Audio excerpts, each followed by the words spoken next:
Ungodliness.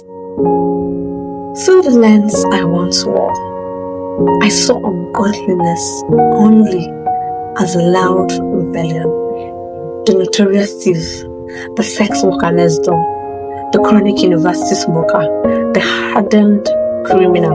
A list of sins, loud, glaring, obvious. They are the ungodly ones, of course. It seemed so certain, for there was no form of godliness then.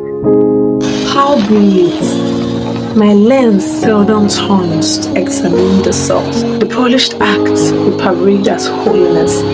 Ungodliness reaches far beyond popular sins that makes it to the headlines. It is also the heart that beams with hatred while God bless you sits cold upon the lips. It is the hands that strikes with vengeance while the other flips the psalms of forgiveness.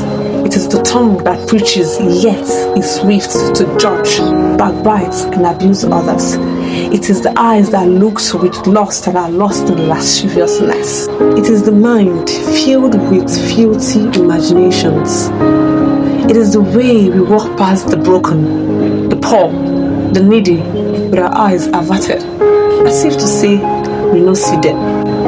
It is the me first anthem we hum under our breath, the greed with which we convert that which is not ours. Robed in white, yet loaded with sin, swayed by all forms of evil desires. It is what Timothy calls having the form of godliness, but denying its power, looking godly without living godly. Ungodliness at its root is a life without His will, without His love, without His spirit, without His nature. It is a life lived without God. How long?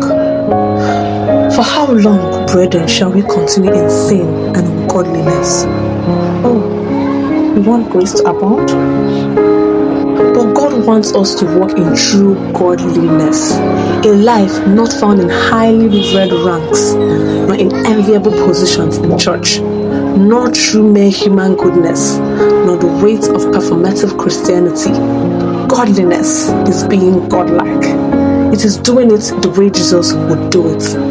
It is possessing the very nature of God and acting from that source. It is the simple, profound act of asking, how would Jesus do this? Oh, how He yearns to see us rise above the gravity of this sin.